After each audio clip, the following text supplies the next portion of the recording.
I haven't thought of an intro for this episode, Oh, but true. I forgot intros. yeah. But well, I mean, you never had to remember intros because I've done every one. Oh, but, that's why. Yeah. True. Okay. But don't worry, it's my burden to bear.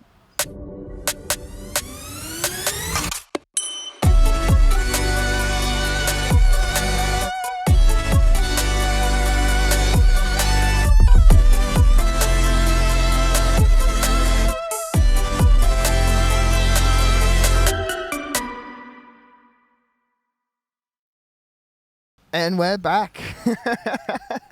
It is good to be back, Bro, Nathan. it's been so long since we've been outside doing this. It has been a long time.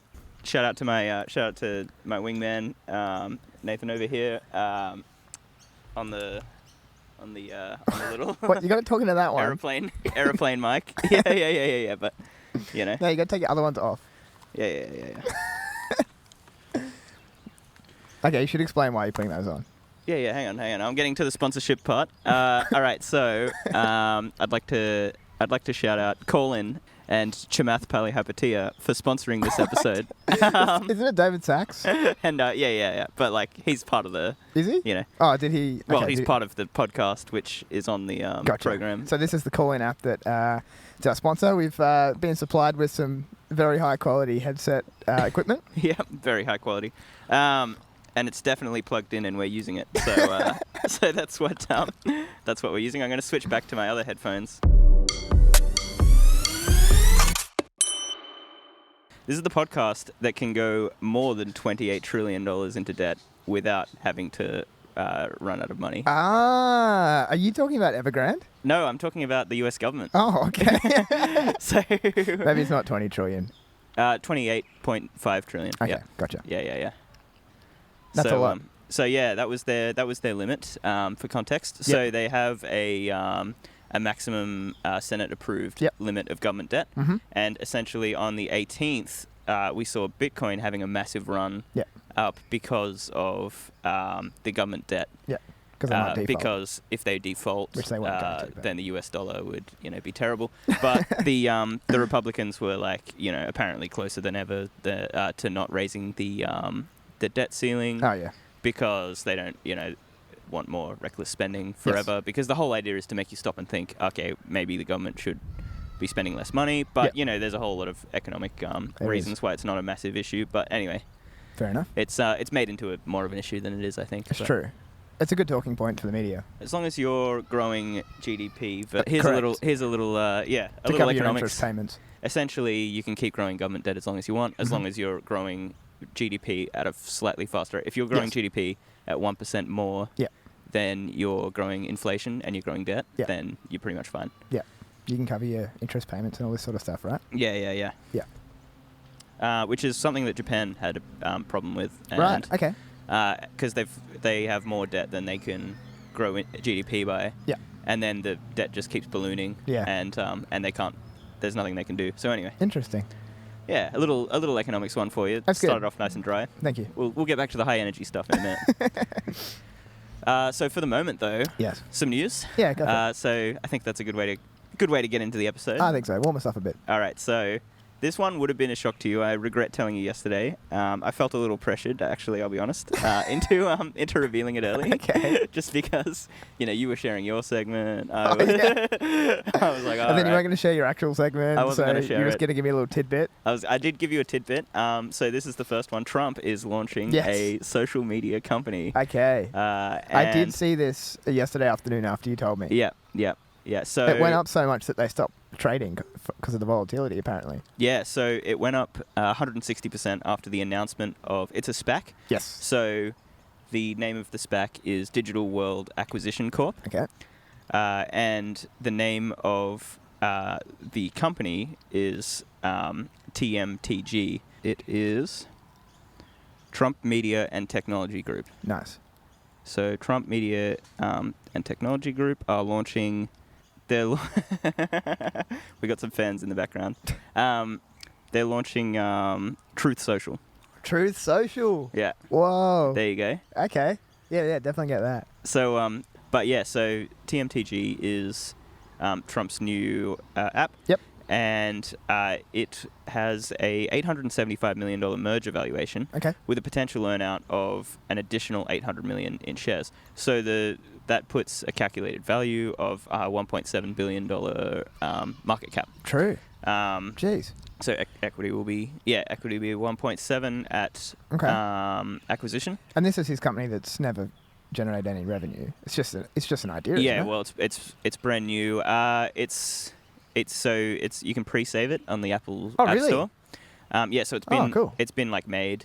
Okay. And obviously the purpose of it is to rival the liberal media consortium and fight back against big tech who have used their unilateral power to silence opposing views in the media. Which is fair enough, because if I'm completely honest, I can't see why he could get banned on Twitter and ISIS could have a Twitter account. Like that's it's literally, even if he's saying, fake news and false things, whatever. Is it Twitter's responsibility to be the source of the truth? Like, are they, why are they playing God and saying this is what's true and this is what isn't true? So. Well, when you break the rules in your car, Toyota doesn't come and tell you that you can't buy any more cars. Exactly. Yeah. So, I mean, there's a certain level of, this is a platform and you should be able to say, whatever you want. Obviously, Twitter didn't think that, and so he's made his own thing. So it'll be the whole thing is it's non-cancelable. So you can hold whatever your views you want. So you could go on there with your extreme left views. I don't think it would be received well, but it would be cool to see a completely centrist kind of platform. But obviously it's being created by someone who's so far to the right that it's unlikely that it's doubtable. It's made from a system called Mastodon, which is an open source version of Twitter. So it's basically a competitor for Twitter. And they copied the whole app apparently and didn't credit Mastodon. So it's basically how in the early days of the Tesla Model S, what happened was Elon put out the full blueprint, full schematics, everything like that, because he wanted the world to be a better place. Like he wanted to open source everything, and he still came out on top because he just was the one that was making it. So it's exactly like that, open source version of Twitter, and it's like, hey guys, anyone can use it, but these guys no credit at all. Interesting. We should be early adopters. Oh yeah, true. I mean, I'd use it just for testing it out. Don't want to get cancelled though. We got to get that HQLA I'm just going to use tag, whatever you call it. Oh yeah. We got to get it. That going. Yeah. Hey, we could be the only tech YouTubers on on whatever it's called. True. Truth Social. True. Coming to an iPhone near you. Crazy. Or an Android. Yeah. Do they have Android? I'd assume so, but surely most of their demographic use Androids. Savage. So it's it's Truth Social, and the thing is, and this is something that I haven't seen before, you can pre-save it in the Apple Store, which I haven't heard of that. Yeah, so it must be a brand new feature. Yeah, right. That's kind of cool. Like one day you wake up and it's just there on your phone and you can use it. Yeah, well, I guess you can pre-save stuff. They probably got the idea from Spotify because you can pre-save tracks now. Correct. My next hottest story. Yes, tell me. Is WeWork. Yeah, I'm aware of it. So they went public on Friday. Did they? Via a SPAC. Okay. So they were back to the public market. So true. For the second time, right? For the secthe time. Okay. So they've gone public at a $9 billion market cap. Okay. And they've gained 13% on its first day of trading, which was on Friday. Sick. On the 21st. And I won't mention what day it is today because of editing cycles. But Friday the 21st. So we've got to stop saying this week, today, yesterday. Yeah. No, it's good. It's good. It puts a bit of pressure on the editing team. Makes Jerry work a bit harder back in the back office there. That's true. There he is. He's laughing. Yeah. You like that one? He loves it. So SoftBank owns 65% of the equity. Yep. And they have invested $18.5 billion in total into the idea since the early days. Yeah. So they'll need to see a market cap of $27 billion before they break even. Yeah, So it'll have to go up 3x and 4x for them to make money. Yeah, so expected revenue is $3.2 billion this year. For this year, okay. And they have over 450,000 individual members. Are they profitable? I don't know at this point, but it's potentially the perfect business model for the work from home hybrid that we're kind of starting to see. Yeah. Because it's like a pay as you go situation. Yep. One of the key issues with the company, obviously, is that Adam Neumann did a lot of fraud. He was their original WeWork founder, and so in 2019 they were trying to IPO for $47 billion. Yeah, right. Which is significantly more. Yeah. 5 times more than what they've actually gotten public at now. Current, yep. And that's when the fraud became apparent. And Adam Neumann, he still owns 800 million of the stock at this day. Okay. But in 2019 the company had $2.5 billion in cash when they were trying to go public, and they were losing 700 million per quarter. So they were only going to last, a year after going public. So that's why that's why investors really didn't adopt the IPO, and that's why they didn't end up IPOing, because they couldn't convince people that was a good thing. Yes. So the company no longer has Adam Neumann as a member at all. Okay. So he's just an ordinary shareholder now. They had to pay $1.7 billion to get him to give up control. Yep. So any controlling interest. Yep. They had to buy it out. Yep. And 65% of its revenue is currently used up in the expense of renting office space. So one of the things, because everyone's heard Adam Neumann, he did fraud, whatever. Yep. But no one it's a lot of people don't specifically know what the fraud was or anything like that. So one of the things that he did do was he said that it's better for WeWork's business model to lease the properties and then re-rent them as their business model. Yep. Initially. So lease a whole floor or something, and then lease out the individual desks. Yeah. Is that what you're saying? Yeah. So that was his kind of plan. Yep. But it turns out that he was buying the buildings in his personal name. Oh, yeah, right. While WeWork was leasing them off him. Yeah, right. And then WeWork was losing heaps of money. That's wild, Yeah. Hectic. And so he was using the money from his shares, and then he was selling his shares to other people or whatever, using that money to buy a $100 million building or whatever. Wow. And then purposely making losses on WeWork so that he would have money. He also got caught with in his private jet. He had a couple of bags of weed that is international drug smuggling, stuff like that. Yep. Because he was going over borders and all that kind of thing. Yep.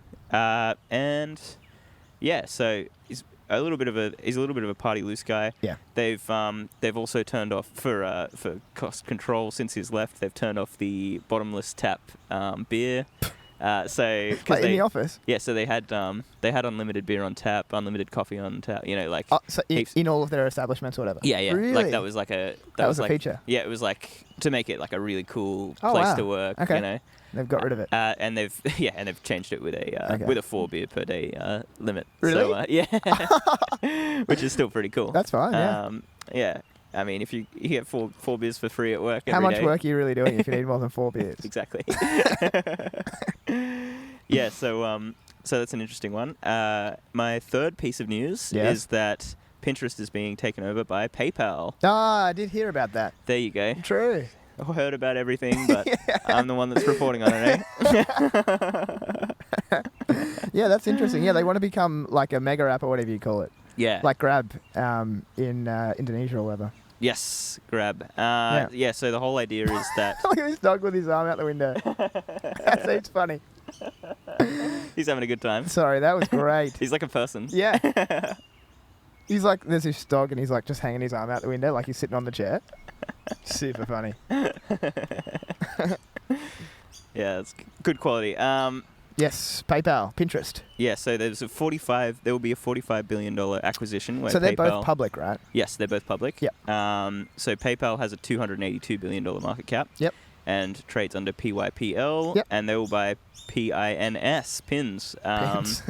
Which is currently trading at a $37 billion market cap. So they're buying it for 45. Okay. So there's a bit of arbitrage there if you know how to do maths. Okay. And it'll be a similar strategy to Facebook that took up buying Instagram and Google that bought YouTube. Yep. So PayPal will be able to initiate online shopping through Pinterest and gain more insights from their customers.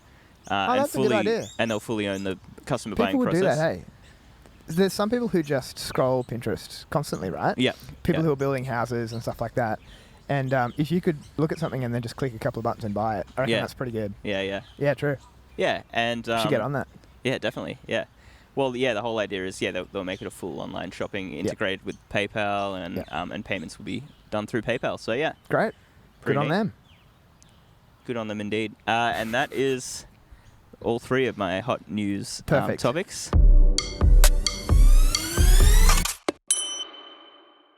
Okay, so I'm going to talk about a crypto project, okay? And I think it's super interesting. I think I say this every time we do a crypto project, but I think this is a pretty undervalued opportunity, I think. So let's just talk about it. So I want to give a little bit of background on technology, specifically internet and web technology. So what's coming? Just a big... I thought that it's a very strange-looking truck. Yeah, it is a very strange-looking truck. True. Anyway. Okay.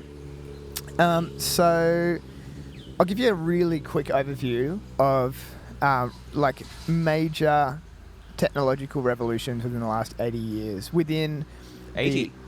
Within the internet and web space, okay? So it started off with... We'll just go super quick because we can't labour on this. Yeah. So it starts off with the mainframe, then personal computers. So now you've got your own computer, you've got your own little mainframe. And then graphical interfaces now means that the common person can now start controlling the computer. And then comes the internet, which is just the physical wiring and the governing network connectivity protocols between different people's computers, I suppose, personal computers and stuff. And initially this was just academic and military use. And then it became adopted throughout most of society. And that's where Web 1.0, or back then it was just called the web, back in the early 90s came about. And this is then now where it was more like a document and application platform. And you can kind of think of it as sort of read-only and sort of static. You can sort of browse websites, read stuff, look at stuff, but nothing was super interactive. And then we're defining Web 2.0 as when it becomes dynamic and read and write, natured. And so it created new economies on the internet, and it created rich dynamic applications that you could sort of use and interact with. But it also had a dark side where it sort of started to require long engagement from its users, and that was the advertising business model of most of the internet. It still is. And so most of the internet is still a Web 2.0 system. Totally.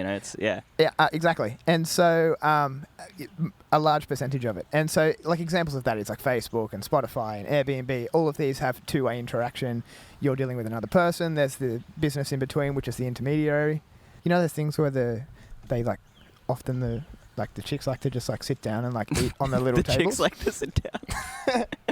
I don't know. That's what happens. Like a little grazing table thing. Yeah. No, I know exactly what you mean. I find it really funny when you try and describe women.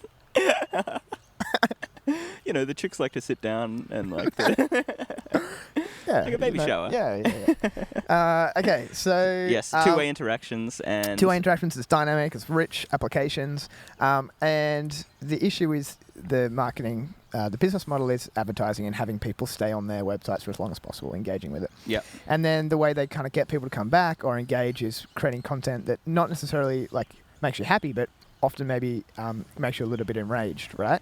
And so that's where you see all of these debates on social media and stuff like that, and now people getting cancelled and whatever. Yeah. So that's Web 2.0. So then after that comes the mobile, so you've got it all on your device. Then blockchain technology, and then finally, which sort of integrates, is Web 3.0. I don't know if you've heard much about it. No, I'm excited, yeah. Okay. No, pretend I hadn't. I don't know anything about Web 3.0. Okay, perfect. Let's pretend. And so this is read, write, and trust. And so it's verifiability of the people that you're interacting with. So now I don't need a secondary or a third-party intermediary to to trust. I can now start trusting other individuals through sort of blockchain ledger style technology, where I can see, I can verify that, I don't know, you have made this transaction, or you have done this thing, or you've interacted with this other person who I know, or whatever. And so... And that's essentially commonly referred to as like smart contracts. Totally. So this is stuff like, examples of this is like, say, MetaMask, for example. MetaMask is just a decentralized wallet to a certain extent. I think maybe it has other functions too. But in this example, we can now transfer, say, cryptocurrency between our wallets, and there's no actual intermediary between. Like, you've got your defining code that defines like your ID. I have mine, and we can transfer and interact together. And so I guess it's saying like this is the future of web, and so other projects is like Polkadot apparently is leading the way. Obviously Ethereum and Bitcoin, as Bitcoin did to money, Web 3.0 will do to the internet. So I wanted to just...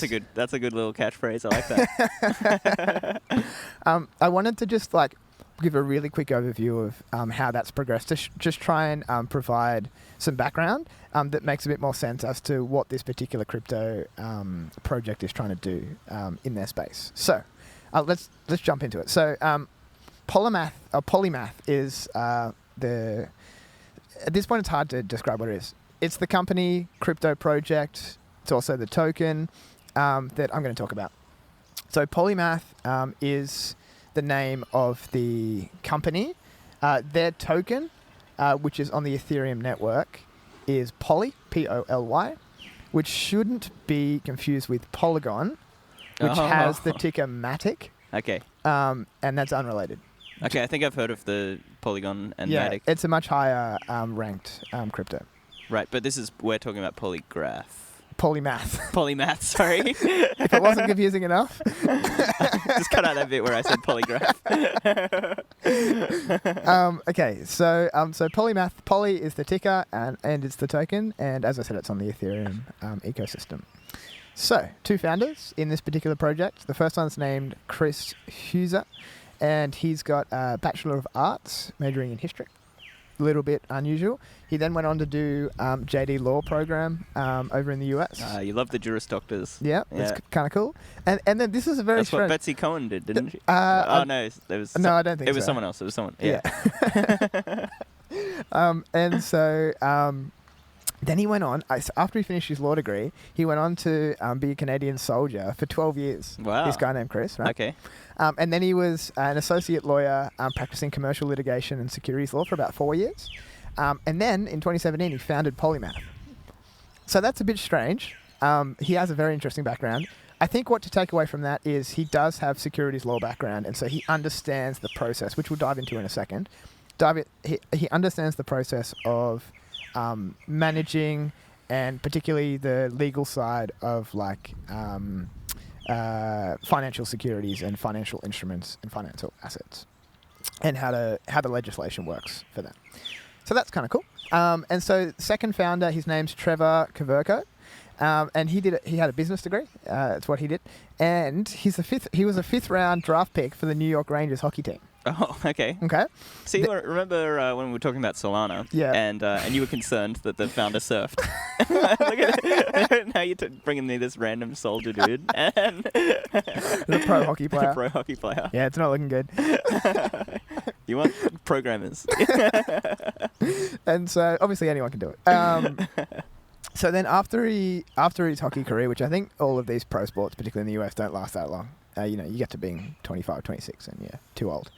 And so then he went on to be the CEO at a digital education company for a few years. And then he was CEO at a digital asset management company.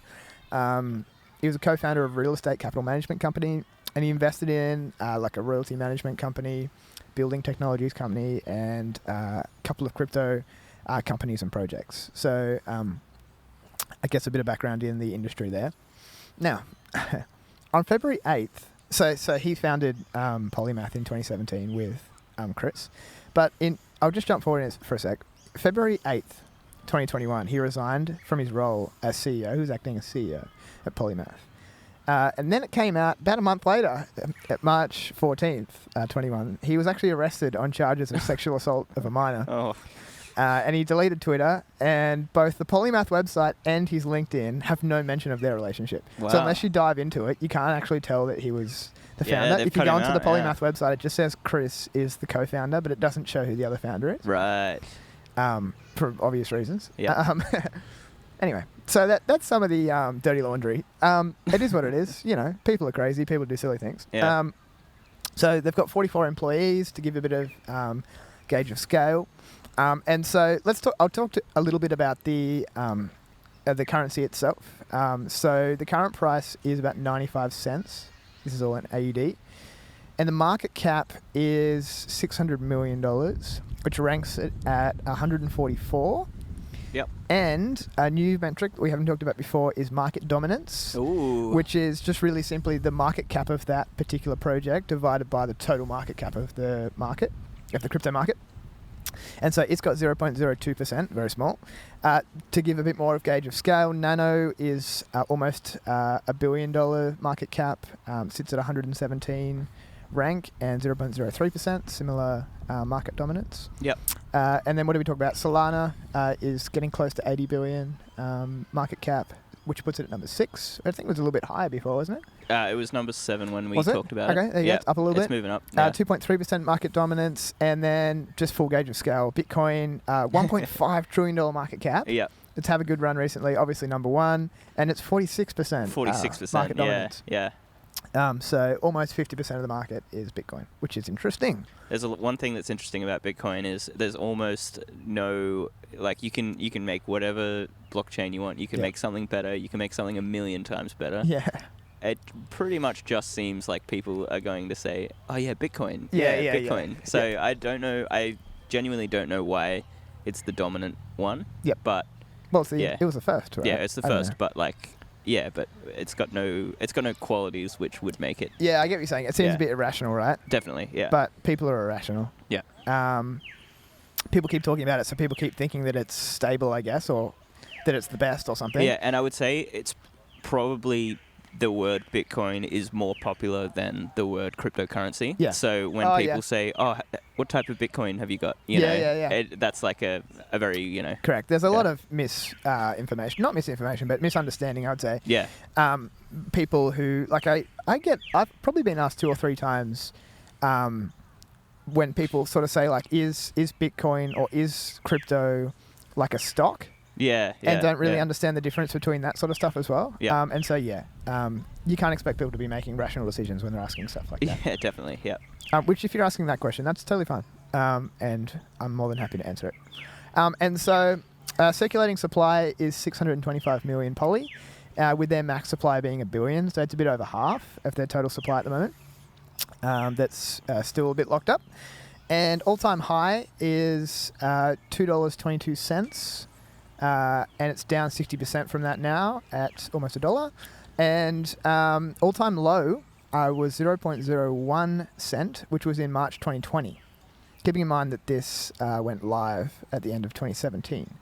And so interesting thing is if you would have bought it in March 2020, you'd make 6,500%. But if you had have bought it when the crypto first ICO'd, then you will have made minus 10%.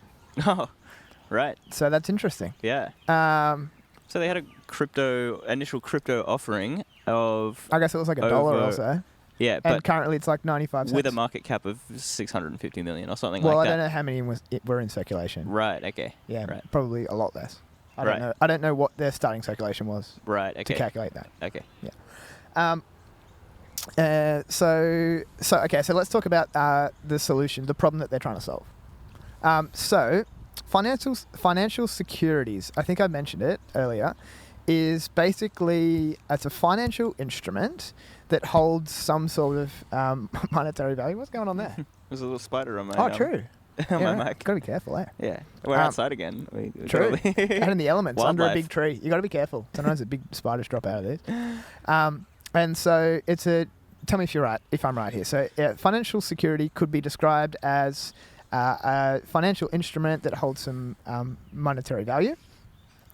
usually represents some sort of stake or ownership in a corporation. So that could be a financial security, could be a share in a company, which you have a small claim on the company, small ownership on the company. It could even be a bond. So it could be like an agreement that you're going to pay back some money that I've loaned you. And again, the bondholder has potentially has some sort of claim on the asset if you don't pay it, potentially.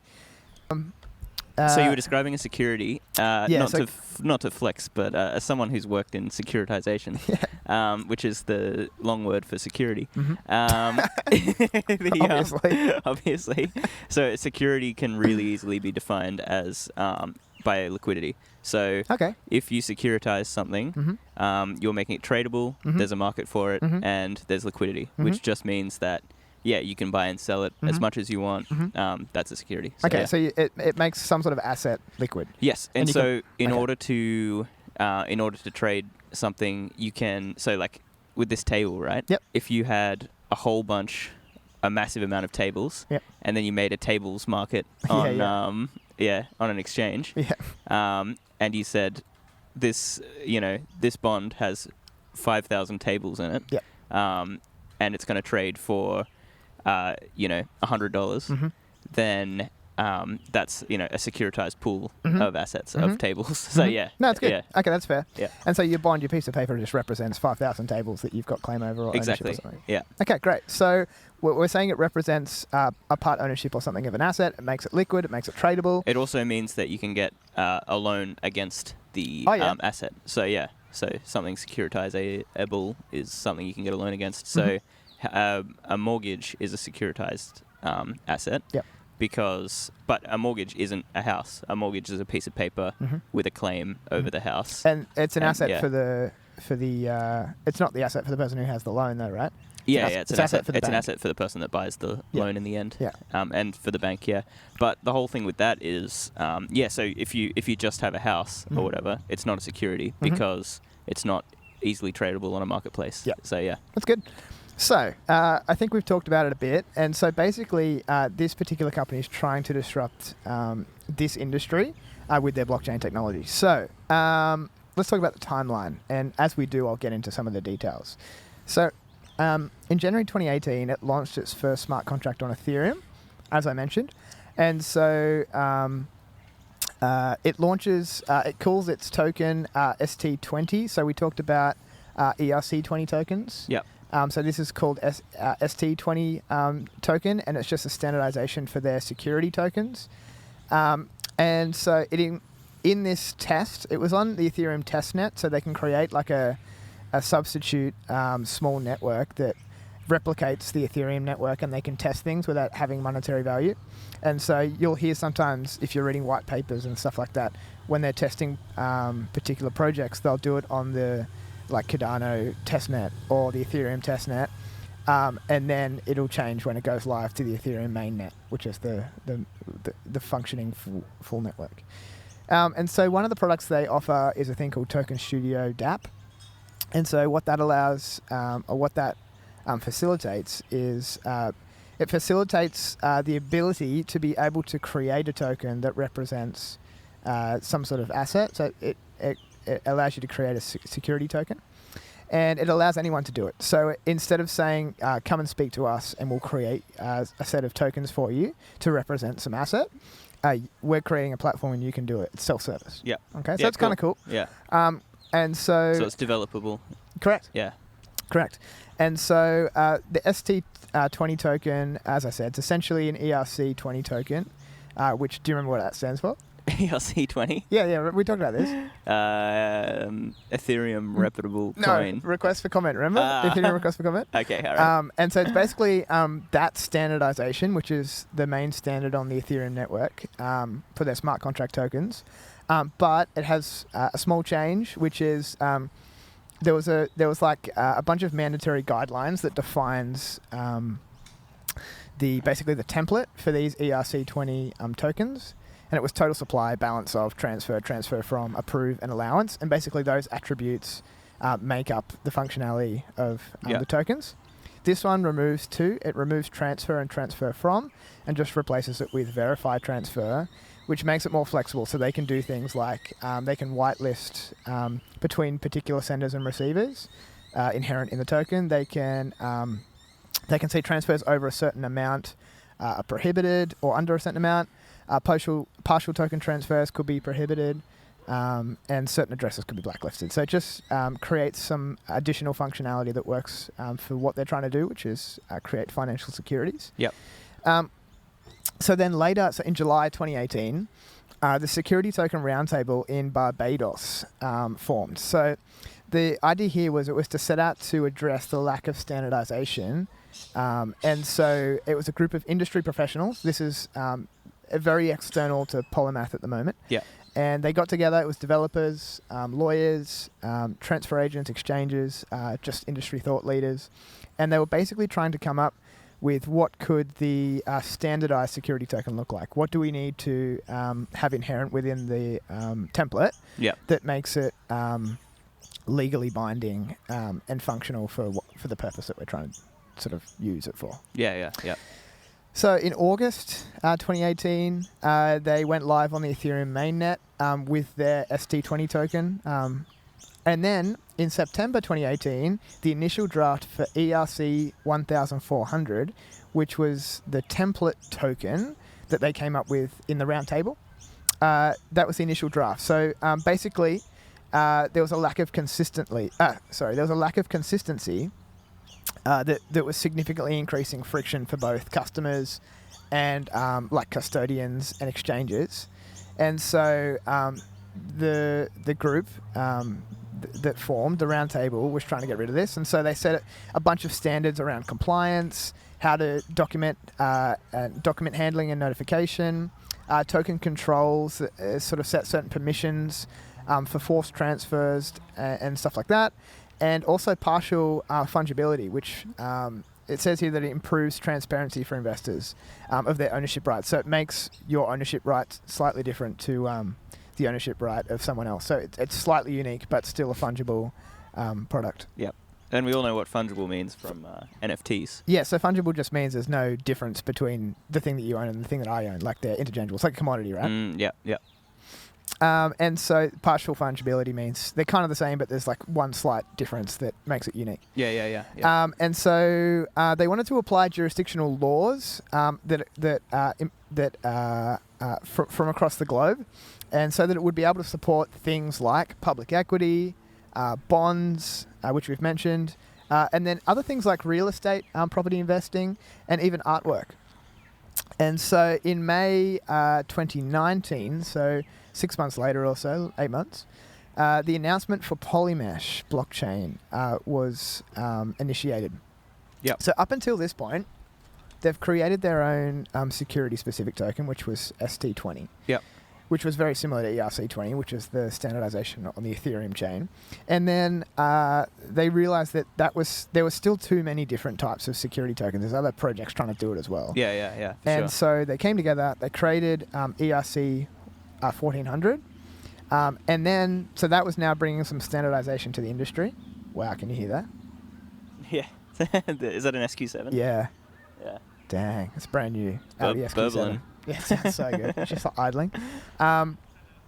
And so now, up until this point, they've been using the Ethereum blockchain, right? Yep. And so now, Polymesh is their own blockchain ecosystem. Right. And so Polymesh? Polymesh. Sorry, okay. it does get, yes, that's a bit confusing. Okay, yeah. So Polymath is the company. Polymesh is their blockchain. Yes. That they've just started in May 2019. And Poly is the token. It's what the ticker is called. POLY. Yep. And so they now have a standardized token, which is ERC 1400.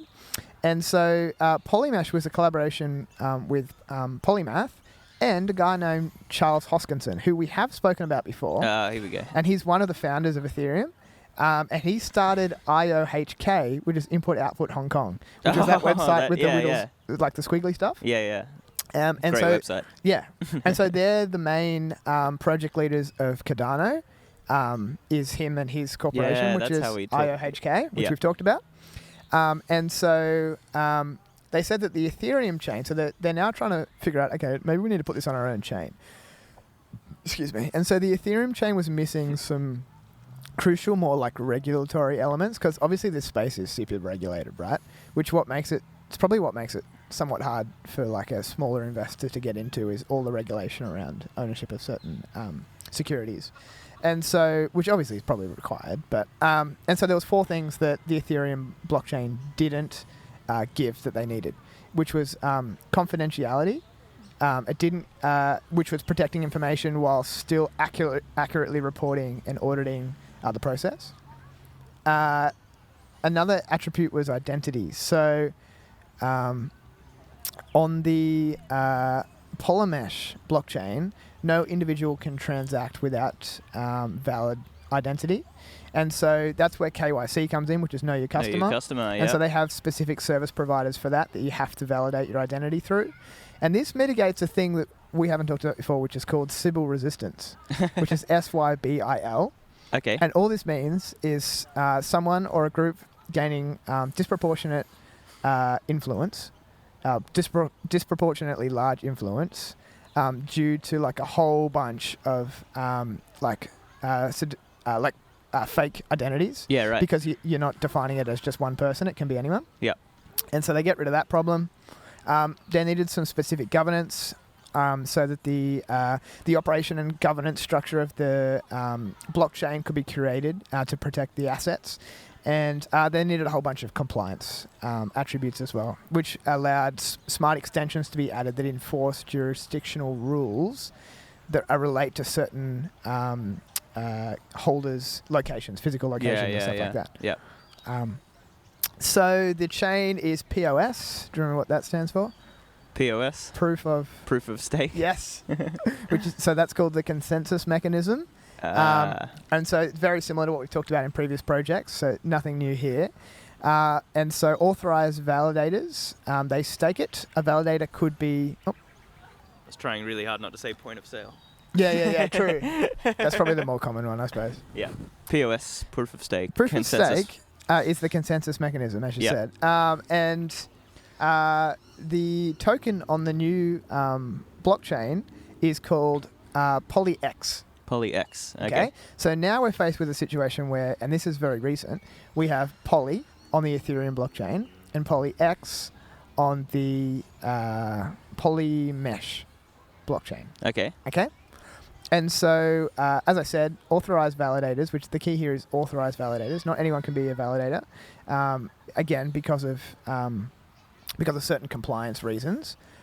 They only allow certain organizations to be validators, and so that could be certain exchanges, stuff like that. Yeah. And then nominators, which was someone like you or I, we could, we've talked about this before, you could nominate a particular validator. So I could nominate, let's say, for example, I don't think Binance is, but I could nominate Binance as my validator, and I would stake in Binance my POLYX, and then I could generate some returns from that. Yeah. Okay, and so the validators, which is the exchange, they keep a fixed percent of any rewards that they generate. And whilst the residual amount after that fixed percent is prorated, which means it's based on what you hold, or based on what you contribute, probably more in this situation, to all the different nominators. So, based on the percentage, or based on the amount that you put into the pool and what percentage that is of the total sum. Yeah. Yep. And so POLYX, as I said, is the native token.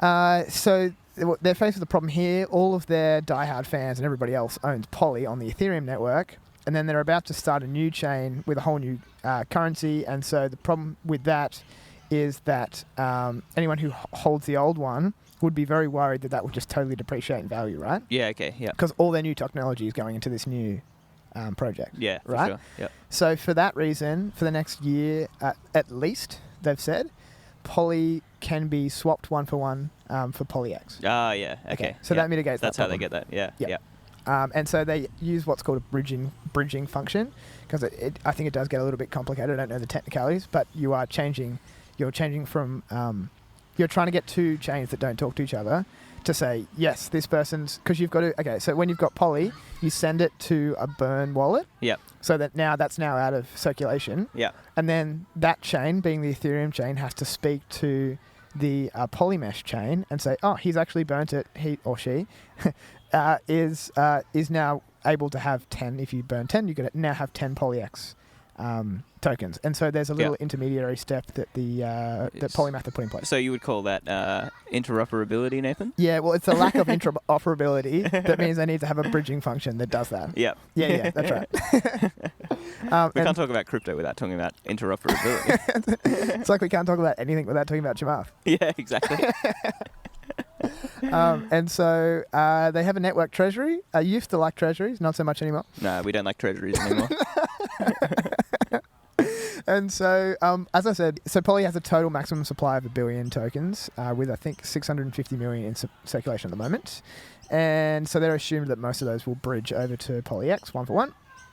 And POLYX is not a fixed supply, and there's no maximum limit to that they've set at the moment. So the fees, we'll just talk about the fees really quick. So the fees are paid by the originator of the transaction. And so there's gas fees, which is just the industry term for transaction fees.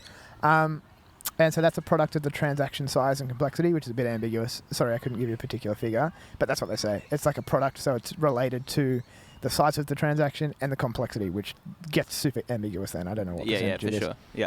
And so if a particular validator validates it, the split is 4-1 to the treasury getting 4 and the validator getting 1. There's protocol fees, which are native functions. So like you could reserve a token. You could reserve a token ticker. And in doing that, you'd pay a small fee, and then there's developer fees for people who are developing on top of this platform who can charge fees, but that's up to them. There's smart extensions, which allow for specific rules related to the jurisdiction that you live in.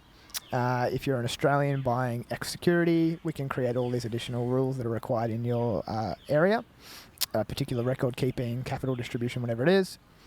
And then oracles. I think we've talked about oracles before, right? I'm not sure. You're not sure? Okay, so oracles are just bridges between the blockchain and the real world. Yep. And so it's real market data. So it does have that ability to integrate major market data providers who can fetch real information on request on the chain. Now, can you smell something? Someone's got a good fire going. And then the last thing is it allows stable coins to be used, which are just a token that's pegged or pinned to some sort of fiat currency if someone wants to use that for a particular smart contract. But we don't always love stable coins. No, not when it's Tether. Not on this show. So that's Polymesh. I apologise that was a little bit in depth, but hopefully someone found it interesting. If not, that's good. Watch it at 2 times and come back to us. And if you didn't like that, watch it at half times. Watch it at 0.5 speed. And then we'll get multiple watches, views. And then like and comment and subscribe. Yes, on Apple Podcasts. Yes. And so 2020, the Polymesh white paper came out, which is what I read, which I got a lot of this information from. Side note, if you're ever interested in looking at crypto projects, the white paper is a great place to start. From what I've looked at, they're not inherently super technical. Yep. They try and say things in a readable, digestible manner. And so I would suggest having a look at that. If you're looking into a new crypto, it's a good place to start. 2020, again, Polymesh testnet. Remember, that's just being sort of a fake small network. Version 1 launched. And so they were testing the bridge between Poly and POLYX. Yes. They were testing the wallet function and the token studio, which is where people can go in and create the actual security tokens. And later in 2020, I think it was maybe Q3, testnet version 2, where they checked a few other functionalities, like I think it was like unique identity settlements and some additional Polymesh token studio features. And then here we go. We're getting current now. Oh, here we go. Almost done. No, it's good. I saw a WRX. Yeah, that's sick. WRX. In electric blue. That's clean. Yeah. Nice fitment of the wheels. Yeah. We should have a second camera when we sit in places like this. Yeah, and get all the cars going past. Yeah, there's some background for people. So two more key points. In October 2020, there was a new CEO appointed to Polymath, and his name is Vincent Kadar. He's got a Bachelor of Science, majoring in computer science, and he's 20 years as a CEO and president at a company called Telepin Software Systems, which during his time pivoted the organization into digital wallets and payments. So he's got a lot of experience in that sort of area. So that's kind of cool. And then in Q4 2021, Polymesh mainnet is set to launch. Now, it was scheduled to launch in October, 13th of October. Yeah. But if you look at the date today, that is in the past. Oh yeah, true. So that is in the past of when today is. Correct. It's still nice and ambiguous. It was delayed for 2 reasons, from what I can see. Likely due to the change in the CEO, which happened in the last. It happened on the 23rd of October. If you have a look at the date today, very recent. Yes, very recent. Some would say that was yesterday. That was the announcement, and also the formation of Polymesh Association was delayed a little bit. And so Polymesh Association is the non-profit that is the custodian and the developer for the particular ecosystem for the blockchain. So Polymath is the parent company, is my assumption. And, they created Poly, they created POLYX, whatever. And then the subsidiary from that being Polymesh Association is a non-profit, and they're pure, and that needs to be non-profit because there needs to be a trust. If you're just a profitable company and you're creating an ecosystem, people aren't going to trust the ecosystem because the whole thing's there just to make money. Exactly, yeah. Right? So it has to be non-profit, and you'll find most of them are. And so this is the developer for the actual chain, and they're based in Switzerland, which is really random. Yeah.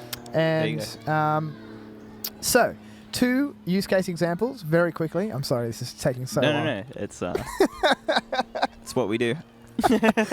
So 2 use case examples, and this is where. So when I first heard about this coin, it was from someone who'd said, "Oh, you should look at Poly. I'm pretty sure they're like something to do with real estate." And I was like, "Oh, okay." Right. And then I looked into it. I'm like, there's nothing to do with it. But there is. So this is what they would have read. They would have read this article, which was quite recently a company called Red Swan, which is a prop tech company. Do you know what that means? I don't, but I want to circle back to that. Right. You should look into this. Is this in your work crypto group chat that someone said it's into Ethereum? It's not in a work crypto group chat, but it was the person who tried to initiate the work crypto group. Okay. Right. Did they not get let into the group? Well, the group never really formed unless I wasn't made a part of it. Maybe you're the one that got left out. Maybe I got left out.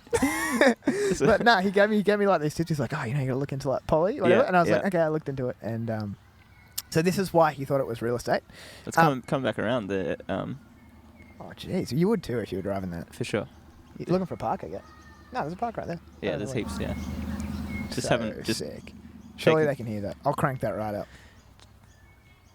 Taking the beast out for a spin. Oh, yeah. Okay, so Red Swan, they're a prop tech company. What do you reckon that stands for? Prop tech. No. Property technology company? Property technology. Okay. Of course. And so the company is creating the... Wow, there it is. Sorry, small spider. The company's creating the largest online marketplace for digital asset-backed securities from quality real estate projects. Cool. All right. Okay. And so they're based in Houston, Texas, founded by a guy named Ed. Who cares about him? The liquidity... So that what they want to do is provide liquidity to CR... Oh. So what they wanted to provide was liquidity for CRE holders. Do you know what CRE stands for? Career. That's kind of how it sounds. Real estate. Certified. Commercial real estate. Commercial real estate. Okay. Yeah. Liquidity for commercial real estate is what they wanted to provide. And remember you said security, what are they? Financial securities or whatever. One of the definitions you said is that it provides liquidity, right? Yeah, yeah. So that's what they wanted to do for CRE, commercial real estate. And so so the deal that they did was potentially the largest tokenization from a single entity to date, which was $2.2 billion worth of assets were tokenized. It took them 1 hour to complete it across 12 properties. And the typical investor allocation, so I guess purchase of these tokens, was between 10,000 and 10 million. So it's very broad. But that's kind of cool because it shows that you can now have a broad range of investment amounts because you can buy these small tokens that all equal small shares in some commercial property or something. Okay, that's cool because so we used to buy CMBS, which are Okay. Commercial mortgage-backed securities. Yep. And basically, buying CMBS, you need to be like a institutional player. Yep. Yep. And you need to put in a $50 million bid. Yep. Or, and if you put in a $5 million bid, that's still fine, but, you're kind of on the lower end of the Yep. spectrum, Yep. And so it'd be expected that you put in a $50 million bid, you Yep. get scaled, all that kind of thing. Yep. And there's a full process. There's a securitization house that's Yep. running Right. all those things. Right. And one of the great parts about Web3 and all that kind of Polymath. thing is obviously the smart contracts eliminate the need for Yes. the lawyers and Yes. the thing. Correct. Because they did a one-time round table where they decided, actually, what do we need to do, and let's automate the whole process. Exactly. Yeah. Correct. Which is great, right? This is interesting, right? Yeah. So you can cut out.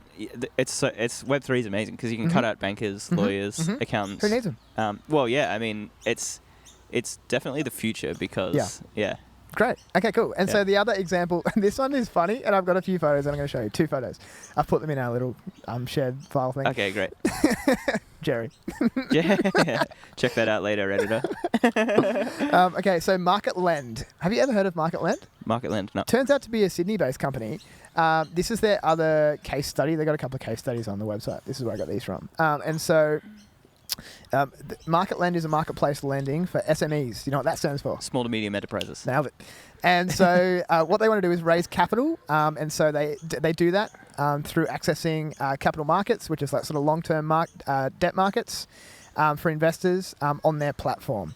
So I think they maybe help smaller and medium-sized companies sort of broker debt deals with people who want to buy their long-term debt. Yes, that'd be debt markets, not capital markets.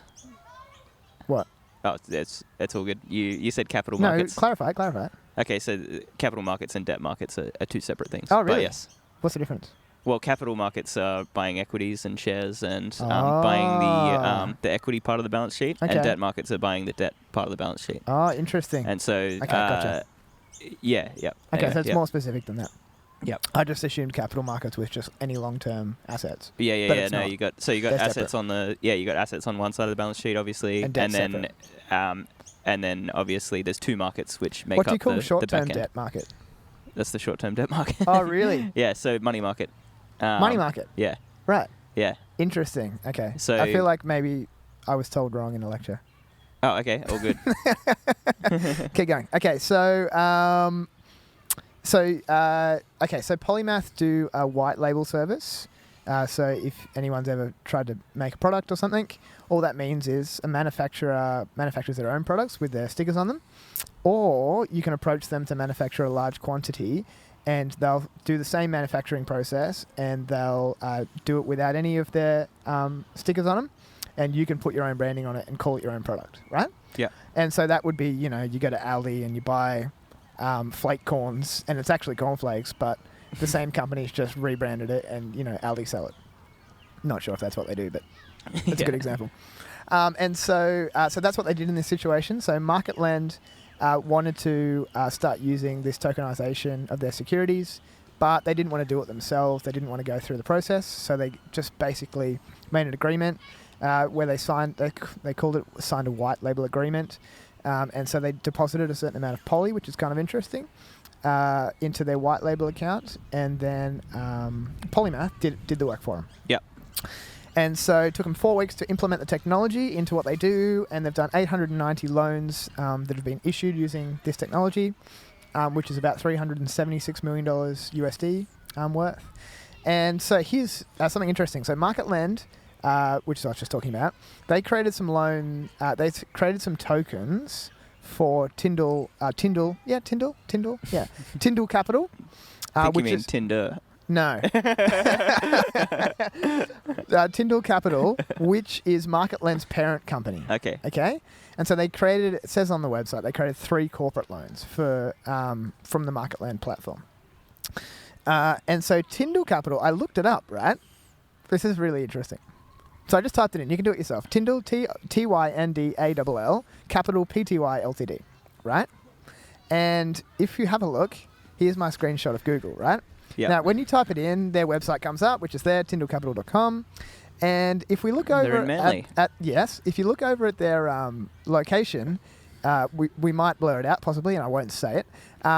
And so it says here they're a business management consultant firm. So remember, this is the parent company of Marketland who've got this deal, which is a case study on the Polymath website. Yeah. Now, if we scroll down, I just clicked on their location. Yeah. This photo... It's like an apartment building. This photo is their registered business location of the parent company of Marketland. Interesting. Okay. Just thought I'd mention it. No, that's extremely interesting. Okay. And so you might have to jump on the YouTube to watch that. Basically, looks like someone's house. Right. Yeah. Yes, good. For those of you who aren't viewing it, it's basically what they've done is when you set up your commercial profile on Google, which most companies have to do, you put in your address because then Google verifies it and they send you a little slip with a code on it. And they've done that, but when they set it up, they will have set it up with their home address because it was probably when they founded the company. Yeah, yeah. And my assumption here is not that it's a tiny, crappy company. My assumption here is that they're probably a reasonable asset management company, but they've got no digital presence at all, other than a website that someone else built. Yeah. And so they probably don't realize how dodgy that looks on Google. Yeah, yeah. But it does. So that's all right. And then the other thing is, and we might just pop this up now as I'm talking, which is someone has created basically a comparison of all the different competitors. So this is a comparison of a bunch of different competitors within the space. So you can see here, there's where Polymath sits. So we'll look at some things. So they're located in Canada. The one up on the left here, T0, based in New York. You can see there their total funding is the most out of all of them. Yeah. Their team size is almost double Polymath, but the tokenized assets is only 4 compared to 206. And the tokenized volume is nil. So that's kind of interesting. Another interesting one is Bitbond. They're based in Germany. And they've got quite a high tokenized volume, but only 5 assets, tokenized assets. And all of these guys they're essentially got asset-backed securities through their, that's a genuine use case for crypto, which is cool. I agree. It doesn't say here. Oh yeah, and then it shows the blockchain that they use. So Bitbond has created their own called Stellar. Don't know anything about it. Yeah. You can see Polymath has Polymesh and Ethereum at the moment because they're transitioning. Most of them use Ethereum. There's Polygon there. Yeah. Which is confusing. Don't look at that one. And there's a small little San Fran one there which uses Ethereum, Stellar, Corda, and Hyperledger. Jeez, that's confusing. Yeah. So yeah, there you go. Yeah, that's cool. And so what do I think? I think it is a really, really cool project. There's a bunch of funny little red flags. Old mate got accused of whatever. Yeah. And like the parent company having their home address listed as on their Google account. Yeah. But I think, as you're saying, I think it has a pretty cool use case and it could be the future. Because one of the things that so many old people in finance are basically like, well, it's not based on anything. There's no value because it's not, there's no basis. Yeah. Yeah. Whereas this is a real basis. For, yeah. And they've got, actual people to come together, create a standard, they're implementing it. So I think it's going to be cool.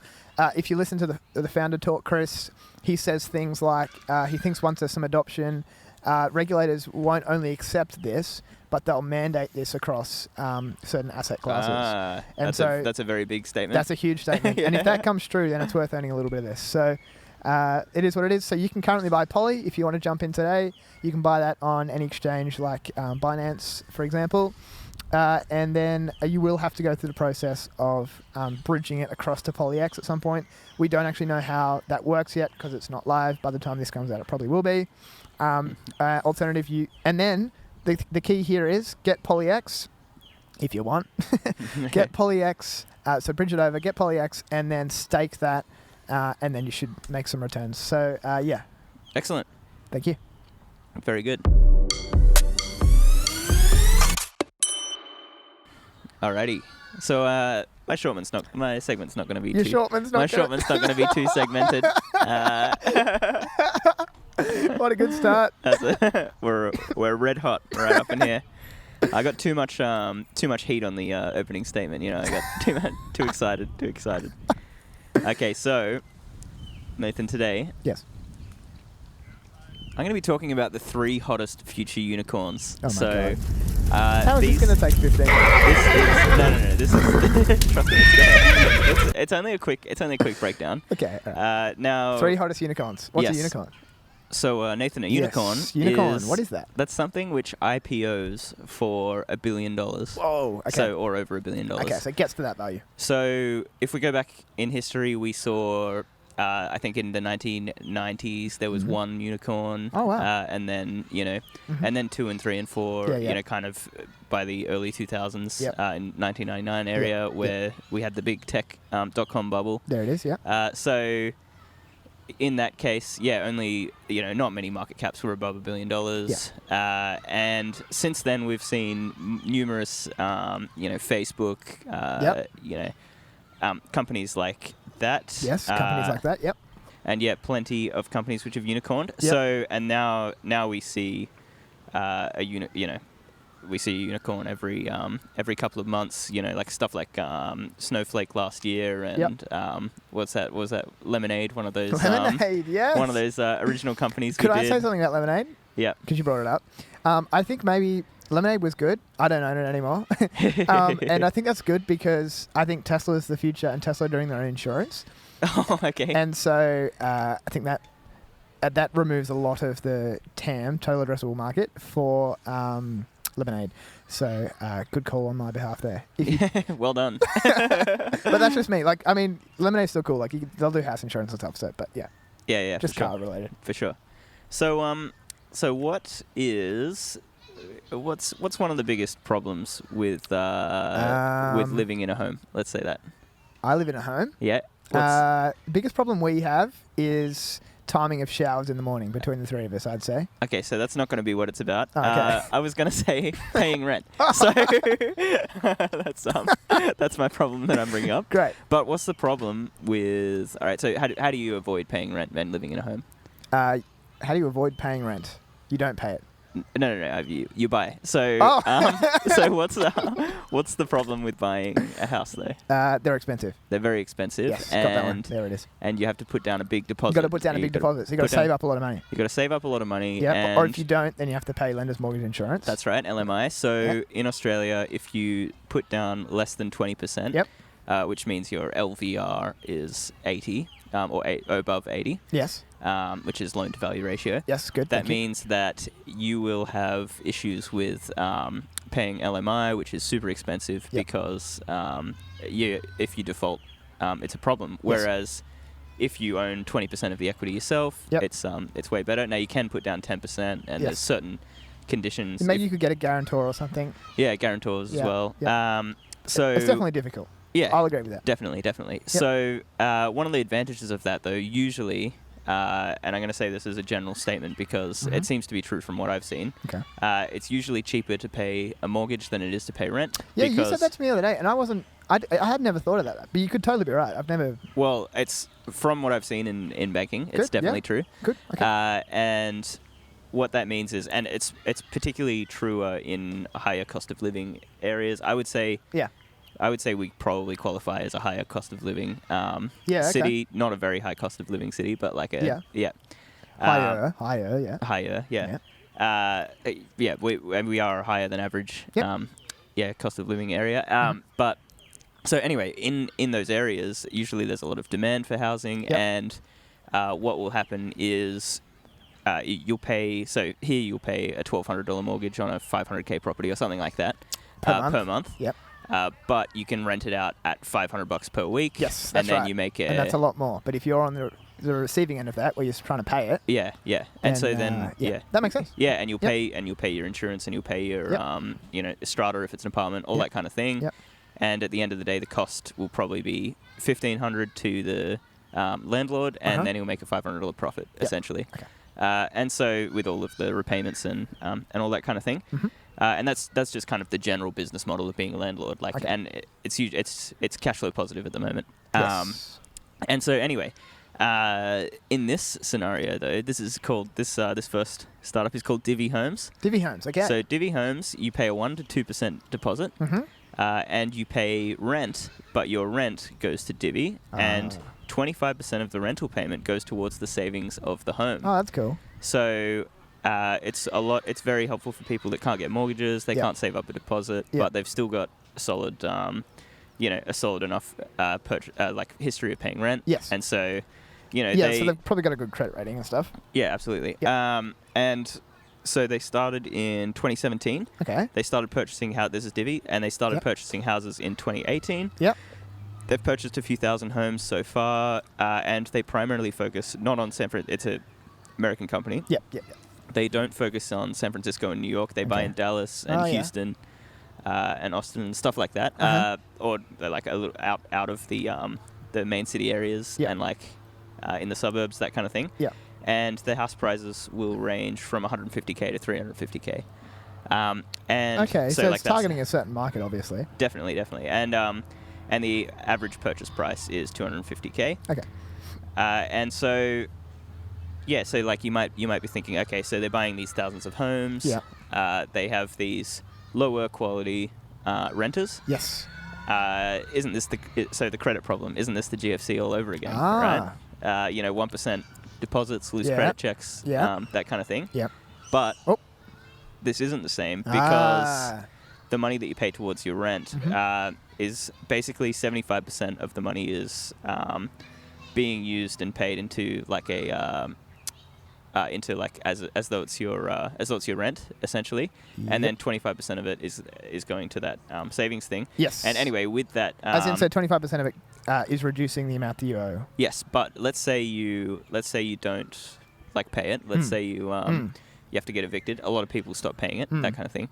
It's Divvy that owns the houses, which means that Divvy is the company which is taking the loss. Yes. And while they do use a mix of debt and their own equity to buy, they're able to get equity funded like a startup. Yes. Which means that they're able to use a bit more equity. It's not 100% debt.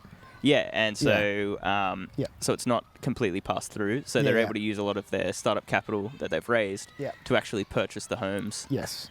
Which are then re-rented, essentially. Yeah.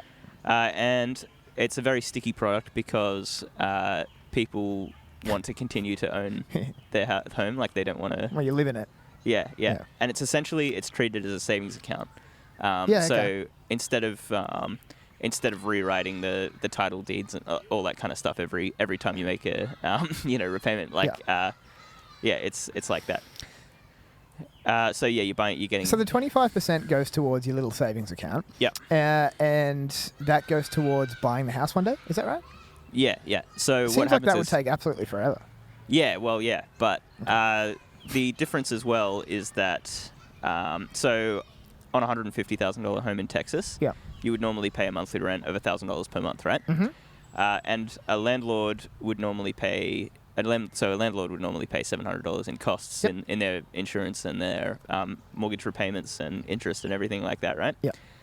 So in that scenario, instead of paying charging $1,000, Divvy would charge $1,250. Yeah.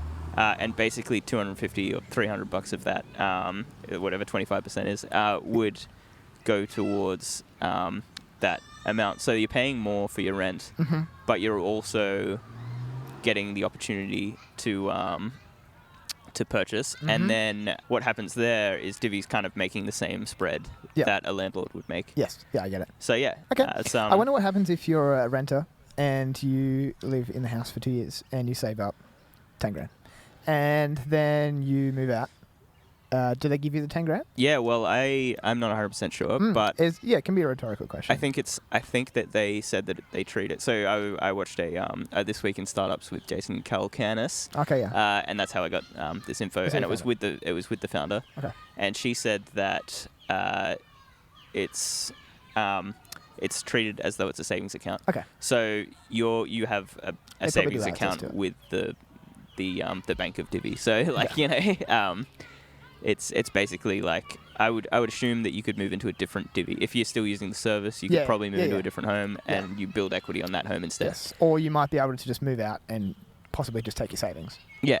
Possibly. Yeah. Possibly. Okay. Yeah. So not 100% sure. Not sure. But yeah. That's all right. Good. Okay, so, that's a cool concept. Yeah. So that's the first one. It's cool because it's trying to help the lower socio-economic people. Definitely. Yeah. And so we're not taking advantage of them, which a lot of some of these products do in the tech world.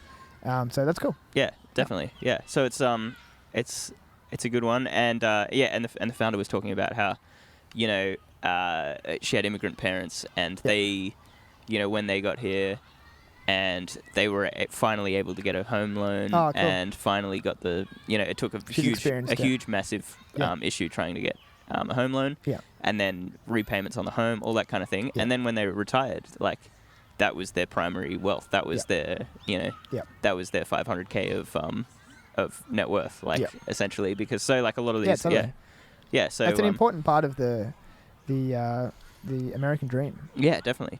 Yeah, it's good. Okay, great. Yep. Nice. So my second hot unicorn. Sorry, are these public companies? These aren't public. So the whole idea is that they're future unicorns because watch out for them. Yeah, because they're all private. They're all in funding rounds and or bootstrapped or whatever. So my next one is Lemon.io. So Lemon.io. Oh, okay, cool. Yeah. So let's talk about it. This one's pretty cool. Yeah. I feel like this one's a little further away than Divvy in terms of unicorn status, but but it's because it seems to be mostly a bootstrapped how's that situation. Yeah. Which it's still cool. Yeah, it is great. So they started in 2015 as coding ninjas. Really? Good information. And they were supposed to be Uber for web development. Yes. So basically, you could set up a task, and any engineer could be available to work on it in an hour, or whatever. I like it. Yeah. So anyway, they started that way, but in April 2020, they pivoted to Lemon.io. Okay. And the whole point of it now would be to help startups to hire offshore engineers for cheaper. Okay. Yeah. So a little less on demand, a little more in the business. Let's match it up and let's longer term. And then exactly. Yeah. Let me hire you your personal driver. Yeah. As opposed to an Uber driver. Uber driver. Yeah, definitely.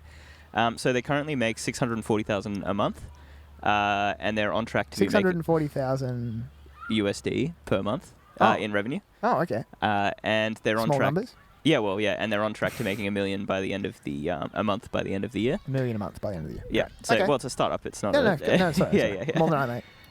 Yeah, exactly. More than you make. More than your company makes.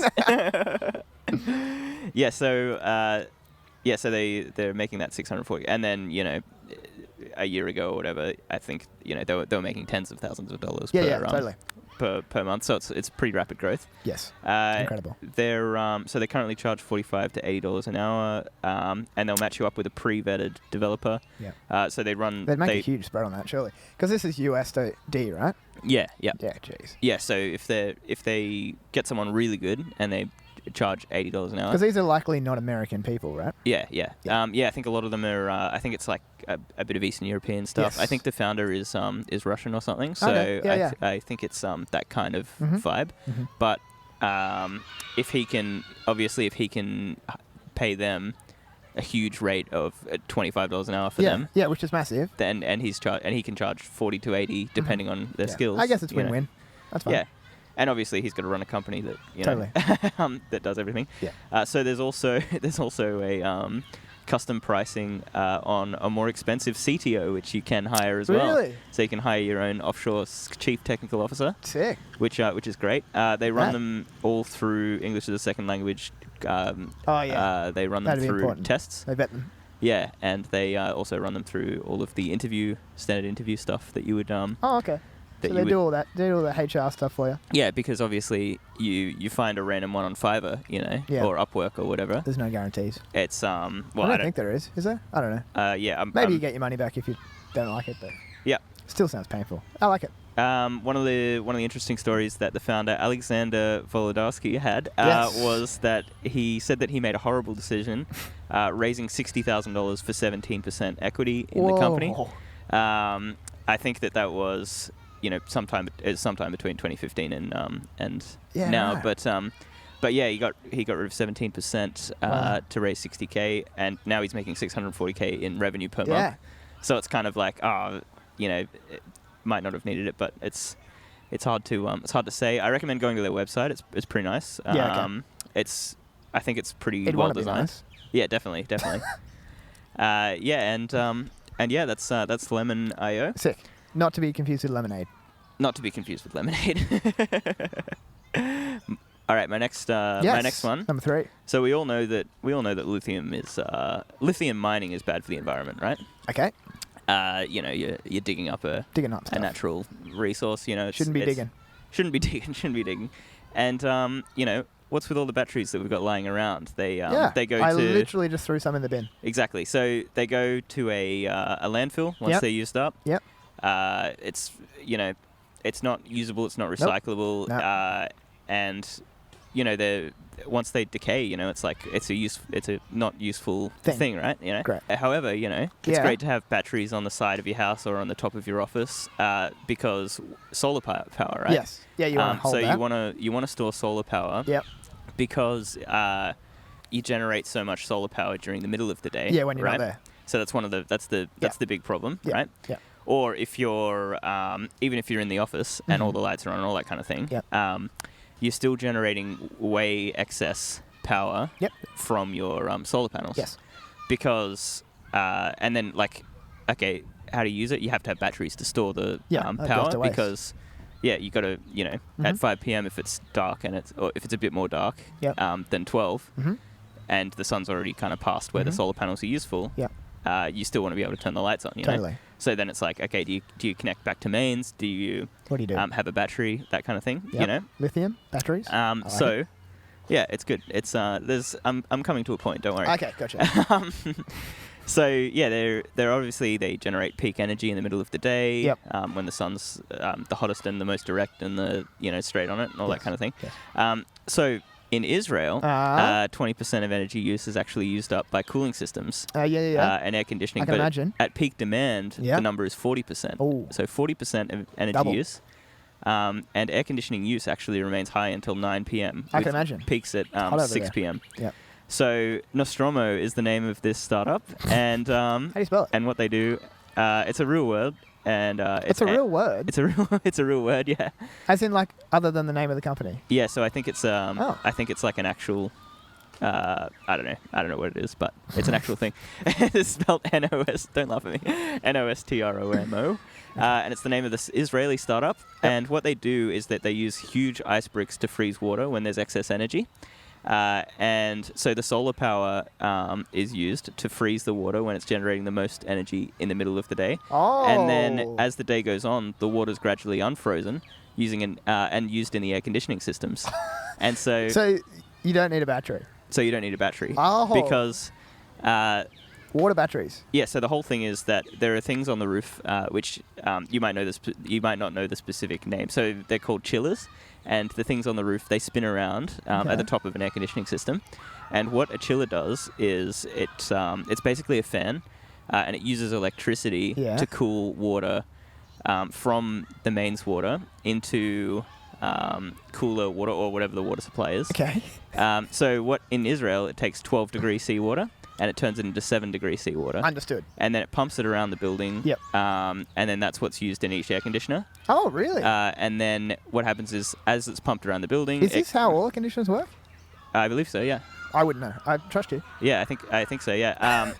They pump water around the buildings? Yeah, they pump it through the air conditioning... Nah, they don't pump water. Like, at your house... No, in your own... So... well, in like commercial grade office buildings. Commercial grade. Maybe that's the difference. I think because I'm surely they don't like connect you to the mains power to the mains water when you're like putting an aircon in. No, not your like home setup, but like a commercial system. Okay. And like this is a way that it works. Yeah, but if you've seen on the roofs, the huge the huge air conditioning units or whatever. I've seen things on roofs. Yeah. So they'll have like a separate water supply, or they'll have their own water tanks and that kind of thing. Mm-hmm. And so anyway, they pump through 12-degree water and they create 7-degree water. 7, and then that's where a huge amount of it takes a huge amount of electricity to do that with the fans and all that. Yep. Okay. So what's happening here though is that it doesn't do that. So it freezes the water in the middle of the day. Yep. And then so it's a huge brick that will sit on the top of your building, right? Yeah. And basically it's compartmentalized into heaps of little compartments. Yep. It'll freeze each one of those, and then as the water's needed, they unfreeze one piece of it. Yeah. And it'll melt through and go through the and it'll bypass the chillers and into the system. And I can imagine they could combine that freezing water with just normal water and get it the exact temperature they need it and stuff. Yeah, and well, they would it would like be pre-melted for the needs of the building, so it would be like this is interesting. It would be next to that. So anyway, it's it happens in compartments so that it can gradually cool down the building. Yep. And one of the advantages is that obviously water doesn't degrade like lithium-ion batteries. Yes. So with batteries, you can use them a couple of thousand times, if they're on the roof or whatever. Yep. But with water, you can freeze it and unfreeze it pretty much forever. So yeah, that's the system. Wow, that's very interesting. Yeah, so that's an Israeli startup. So I like it. That's I feel like that's obviously it ties in with what we normally talk about with the battery stuff, but other than that, it's like really left of field. So I think it's cool. Yeah, and their plan is to create like independent grids so that you would be able to use that system with another if they get like government planning for a town, Oh, they could put a major one in. So what they would do, well, you know how on solar power you can re-divert it back to the grid, and your neighbour's house is also powered by your solar panels, and you get a kickback for that. Yep. So with the water cooling system, the whole idea is that if one office building has it and the one next to it doesn't, they could pump the water over to the... What if we take that a step further? Why don't they just pipe the freezing water from Antarctica all around the world, and then we won't even need solar panels? I don't know. That's a very, very long pipe that you would need. Anyway, from the podcast that doesn't run out of money like the US government, follow us on social media. All the pipes. Follow us on Twitter. Follow us on Truth Social. Okay, so we have a new avenue for you to view our content as well. Colin. To listen. So check out Colin. We might put something on there. Colin is our favorite app. We're going to also split up some of these episodes into more little digestible bits, and that's called HQLA Essentials. And feel free to jump on that as well if you'd like. That's a separate channel. If you prefer to digest it that way, then that's totally fine. If not, HQLA is where it's at, full episodes, and you can catch that on YouTube. And you can also catch the little clips on Instagram and in the Reels. No more Instagram TV, apparently. No more Instagram TV. They're just regular posts now. We don't do Facebook, do we? No, we don't do Facebook, but we do TikTok. And Twitter. You can see our clips on Twitter. And that new social media that you talked about. Truth Social. Truth Social. We'll be on there. We're also on BitClout. And BitClout, yes. We need to check that. We could be rich. BitClout, and we're on Clubhouse. Clubhouse, sometimes. And also on Call-In. Call-In. Yeah. All right, till next time. Until next time, this is the podcast that is less than $28 billion in debt. Thank you.